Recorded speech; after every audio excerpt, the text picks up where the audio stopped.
그러면 지금부터는 시청자 여러분들이 채팅으로 올려주신 질의응답 시간을 우리 서포터즈 친구들이 진행을 해준다고 합니다. 존이랑 보라 준비됐나요? 네, 준비됐습니다. 일단 되게 연료전지가 저희 실생활에 너무 이렇게나 와닿고 있구나라는 걸 느껴서 정말 좋은 강연이었고, 강연을 들으면서 많은 분들이 채팅창에 질문을 남겨드렸는데요. 좀 더 다들 궁금해하실 만한 질문들로 골라서 저희가 질문을 해보도록 하겠습니다.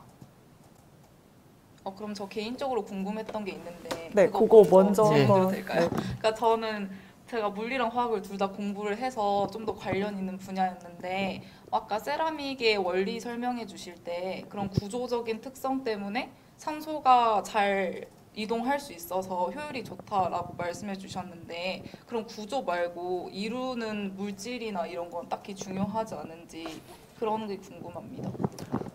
예, 정말 좋은 질문인데요. 제가 오늘 구동 원리에서 말씀드린 거는 전해질 막에 대한 거를 조금 더 준비를 했었고요. 실제로는 아까 귀금속이 필요하지 않다고 했는데요. 고온에서도 그런 화학 반응을 촉매적인 역할을 해줘야 되는 전극 소재들이 상당히 필요로 합니다. 그래서 페롭스카이트라는 산화물도 있고요. 다양한 조성을 가지고 있는 산화물들을 개발해서 저희가 아까 보여드린 그런 사진과 같은 셀들을 만들고 스택을 만드는 일들을 하고 있습니다. 지금 저희 여러 가지 정말 많은 질문들이 올라와서 요거 한번 네, 실시간 채팅 중에 질문 하나 골라서 질문 드리겠습니다. 솜토끼님이 하신 질문 드리겠습니다. 박사님께서는 수소를 생성해서 구하시는지 궁금하고 초고온 가스로 같은 다양한 수소 생성 기술 중 가장 좋은 기술은 무엇인지 궁금합니다. 제가 다양한 연구 분야가 있기 때문에 어떤 연구 분야가 좋다고 말씀드릴 수는 없을 것 같고요. 아직은 제가 영화를 보여드린 것처럼 미래를 상상해야 되는 시기인 것 같습니다.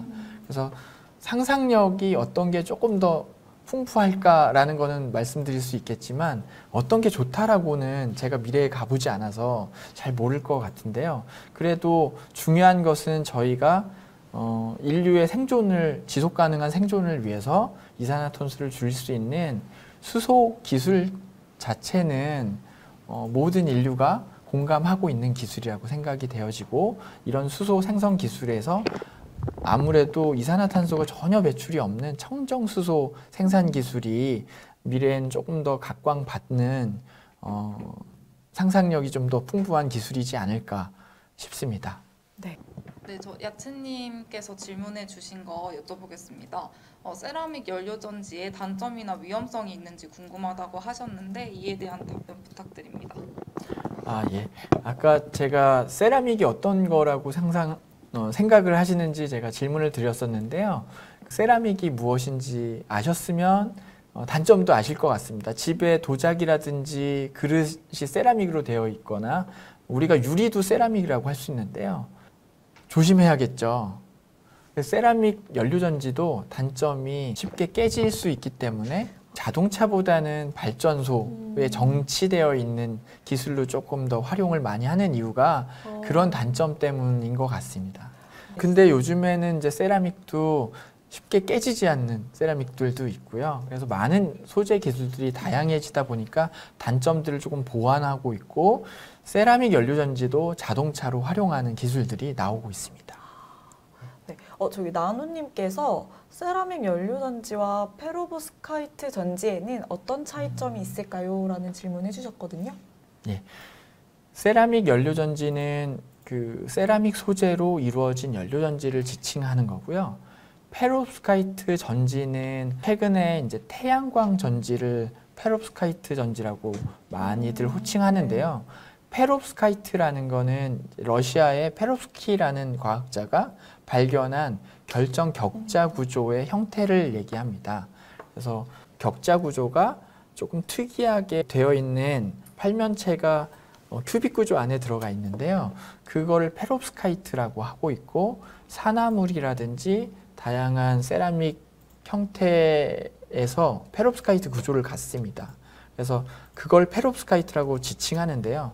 태양광에서 쓰이는 폴리머 재료도 그러한 리간드 간의 페롭스카이트 격자를 갖고 있어서 화학적인 리간드가 페롭스카이트 결정 구조를 닮았다 해서 페롭스카이트 태양전지 또는 페롭스카이트 전지라고 지칭을 하기도 합니다.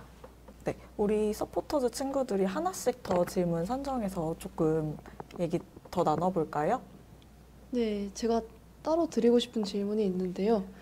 혹시 센터장님께서 미래에너지과 연료전지에 대해서 오늘 설명해 주셨는데 미래에 또 각광받을 에너지가 무엇인지 궁금합니다. 아, 예, 정말 저한테도 어려운 질문인데요. 제가 오늘 사실 자료를 준비하면서 너무나 재밌었는데요. 영화를 보면 너무나 상상력이 풍부한 것 같습니다. 그래서 저희가 상상력을 키워야 과학기술 발전도 그만큼 진보할 거라고 생각되는데요. 아직은 제가 너무 연료전지에 집중하다 보니까 상상력이 많이 풍부하지는 않은 것 같습니다. 근데 최근에 그런 마션이라는 영화를 봤을 때 수소 연료전지 외에도 이산화탄소를 가지고 전기를 만들기도 하고요. 때로는 이산화탄소에서 수소를 떼어내서 저희가 호흡할 수 있는 것들도 만들고요. 화성으로 이주하는 거를 또 상상하는 분들도 계시잖아요. 그래서 그러한 거를 봤을 때는 꼭 저희가 쓰이는 연료전지가 해답은 아닐 거라는 생각도 들고 핵융합이라든지 원자력 기술도 더 중요하다고 저는 생각이 들고요. 연료전지도 중요하지만 다양한 기술들이 지금 진일보하고 있고 좀 미래에는 저희가 에너지가 풍부한 상태에서 엔트로피를 낮춰가면서 살 수 있지 않을까 그런 상상을 해볼 수 있습니다. 그 상상이 꼭 이뤄지면 정말 네. 정말 너무너무 좋겠네요. 네, 또 한 가지 질문 좀 해볼까요? 네, 마지막으로 손토끼님 질문 전달드리겠습니다. 아무래도 세라믹 연료전지의 장점이 고온에서 작동하는 것이라고 하셨는데 수소를 연료로 사용할 때 어떤 고온에서 열이나 폭발 등의 위험에 대해서 여쭤보셨어요. 그래서 이런 위험성을 어떻게 다루고 있는지 궁금하다고 하셨습니다. 아, 예. 상당히 좋은 질문인데요. 수소는 모든 원소 중에 가장 가볍습니다. 그 주기율표에 1로 표시가 되어 있는데요. 주기율표 타자 1. 네.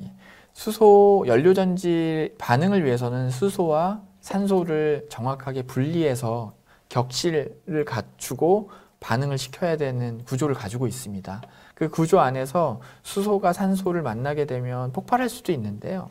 수소는 쉽게 휘발해서 날아가는 특성이 있어서 비교적 폭발이 우리가 상상하는 수소 폭탄처럼 아주 위험하지는 않습니다. 자동차에 쓰이는 수소 탱크는 정말 두껍게 만들어져 있고 안전하게 되어 있는데요. 광고에서도 보셨죠? 총으로도 쏘기도 하고. 그 탱크에 있는 수소가 위험하기보다는 탱크 안에 갇혀 있는 수소의 압력이 상당히 위험합니다. 700바라는 상당히 고압가스로 되어 있는데요. 고압가스는 수소가 아니더라도 반응하지 않는 질소가스나 아르곤가스를 고압으로 압축시켜도 그 압력이 폭발할 때는 상당히 큰 위력을 나타내는데요. 그래서 고압이 위력하고 만약에 수소 탱크가 찢어져서 수소가 나온다면 아마 쉽게 하늘로 휘발하기 때문에 우리가 상상하는 것처럼 주변을 다 태워버리는 폭발은 일어나지는 않을 것 같고요. 조금 위험한 정도 수준이라고 생각은 됩니다. 그래서 제가 실험실에서도 실험을 하는데요. 수소보다는 산소가 더 위험하다는 걸 체감합니다. 산소는 모든 걸 다 태워버리는 연소제 역할을 해주기 때문에 더 위험하고 수소는 쉽게 휘발돼서 자연히 확산돼서 사라지기 때문에 조금은 안전한 것 같습니다. 하지만 제가 과학자로서 이제 기술자로서 안전하다고 하는 건지 일반인들이 다루기에는 아직은 조금 위험한 물질이라고 할 수 있겠습니다. 네, 답변 되었을까요? 네, 답변 너무 잘 들었고 많은 분들이 위험성에 대해서 엄청 질문을 많이 해주셔서 저걸 골랐는데 다들 좋은 답변 되었을 거라고 생각합니다. 네. 여기 또 질문이 한 가지 올라왔는데 나노님께서 혹시 세라믹 연료전지도 방막형과 같은 웨어러블이 될 수 있나요? 이런 질문이 올라왔어요. 아, 예. 정말 좋은 질문인데요. 세라믹도 웨어러블처럼 이렇게 플렉서블하게 만들 수가 있는데요. 방막 형태로 세라믹 연료전지를 연구하시는 분들도 많이 계십니다. 그래서 웨어러블이라든지 저희가 휴대하기 쉬운 간편한 연료전지를 만들기 위해서 세라믹 방막들을 연구하시는 분들도 꽤 있고 네. 불가능하진 않지만 상상력만큼 이렇게 휘어지거나 우리가 손목에 찰 수 있거나 하는 소재는 세라믹이 조금 아직은 힘든 것 같습니다. 네, 근데 가능은 하고 연구하시는 분들도 있다고 하니까 좀 기대가 되네요. 네, 그리고 저희 이 토요과학 강연이 이제 주요 시청자들이 조금 보시면 알겠지만 고등학교 이쪽에 관심 있는 진로에 관심 있는 고등학생이나 이제 이쪽을 전공하고 있는 대학생들이 많이 시청을 하고 있거든요. 그래서 항상 자주 단골로 올라오는 질문 중에 하나가 진로에 대해서 이제 어떤 공부를 하고 어떤 식으로 준비를 하면 센터장님이 계시는 한국세라믹기술원에서 일을 할 수 있는지 연구를 할 수 있는지 궁금해하시는 분들이 있을 것 같아요. 네, 혹시 그런 부분 좀 얘기해 주실 수 있을까요? 예, 저희 한국세라믹기술원은 그 정부 출연 기관으로서 여러분과 같은 충분한 상상력과 열정이 있으시다면 누구나 오셔서 일을 할 수 있습니다. 정말 누구나 할 수 있을까요? 물론 열려 있지만 저는 아무래도 아까 오늘 강연을 준비하면서 상상력, 미래에 대한 상상력을 말씀드렸는데요. 과학자는 아무래도 조금 더 상상력이 풍부하고 도전적이고 열정적이어야 된다고 생각을 합니다. 제가 연료전지를 공부하게 된 계기가 반도체 연구를 시작했었는데요. 반도체보다 조금 더 에너지가 인류의 생존에 조금 더 중요한 연구는 아닐까라는 학생 때 막연한 생각을 했었습니다. 그래서 지금 연료전지를 계속 연구를 하게 되었고요. 그 상상이 지금 이 자리에 있게 만든 것 같습니다. 그 상상은 미래에는 에너지에 대한 문제가 심각해질 거다라고 제가 15년 전에 상상을 해봤는데요. 그래서 연료전지라는 걸 연구하고 싶다는 생각이 들었고 이 자리에 와 있었습니다. 그래서 상상력을 실천해가는 열정이 있으시다면 한국세라믹기술원 연구원뿐만 아니라 전 세계 어디에서도 충분히 훌륭한 과학자가 되실 수 있을 거라고 저는 생각합니다. 네, 상상력에 대해서 또 다시 한번 생각해 보게 되는 저희 과학관 표어가 관찰을 코딩하고 상상력을 조각하라라는 표어를 또 가지고 있거든요. 네, 그래서 일맥상통하는 얘기 해주셔서 정말 감사드립니다. 한 가지 질문 더 하고 마무리 준비를 한번 해보려고 하는데요. 네, 지금 혹시 나누님께서 혹시 교수님 전공 분야는 어떤 분야이신가요? 하고 이렇게 질문이 들어왔어요. 예, 제 전공 분야는 세라믹 재료 전공 분야이고 그 중에서도 세라믹을 활용할 수 있는 세라믹 연료전지 분야를 연구하고 있습니다. 그러면은 혹시 대학교를 다니실 때 학부생일 때는 금속 소재 전공에서 세라믹 소재 전공 그리고 현재는 이제 세라믹 연료전지를 연구하고 있습니다. 금속 소재를 전공을 하셨군요. 그럼 마지막 질문 제가 한 가지 한번 해보려고 하는데요. 지금 현재 연구 중이신 걸 지금 잘 설명을 해주셨잖아요. 그런데 아까 상상력이 굉장히 중요하다고 하셨으니까 혹시 가능하다면 뭐 이제 5년 내에 무언가 하고 싶은 이 다음 연구 혹은 머릿속으로 생각해두고 있던 연구 이거 진짜 하고 싶은데 무슨 어떤 조건만 만족되면 될 것 같다 뭐 이런 앞으로 꿈꾸시는 연구들에 대해서 좀 얘기를 나눠주시면 감사하겠습니다. 예. 제가 저희 아이들과 영화 보는 걸 너무 좋아하는데요. 마션을 정말 감명 깊게 봤습니다. 그래서 제가 하고 있는 연구하고도 너무 비슷한 부분들이 있어서 만약에 제가 상상을 해본다면 5년 뒤에는 앨런 머스크와 함께 그 화성에서 이산화탄소를 분해할 수 있는 장치를 좀 만들어 보고 싶습니다. 꼭 그 상상이 이루어지고 저희를 꼭 잊지 말아주시고 서울시립과학관 시청자분들과 저를 잊지 말아주시고 그때 꼭 이루시길 제가 오늘부터 기도를 제가 화성의 우주 여행을 갈 수 있도록 제가 앨런 머스크에게 티켓을 좀 받아보겠습니다. 네, 정말 꼭 이루어졌으면 좋겠네요. 지금 채팅창에 교수님 너무 멋있으세요. 와 멋있어요라는 말로 지금 엄청 도배가 되고 있어요. 너무 멋진 꿈이다고 막 이러면서 많은 분들이 열렬히 반응을 해주고 계십니다. 질문이 혹시 더 있으신 분들이 없으시다면은 혹시 지금 추가적으로 마지막 질문 한 2개 정도만 더 받아보고 없으시다면 네, 이제 강연을 슬슬 마무리하려고 하는데요. 예. 네, 소고기님. 예. 네. 그 한번 직접 수소유연지의 읽어주세요. 수소가 무한한 자원인가요? 라는 질문을 주셨는데요. 예, 지구의 70%가 물로 되어 있고 물은 H2O이기 때문에 수소는 무한한 자원으로 저희가 볼 수 있을 것 같습니다.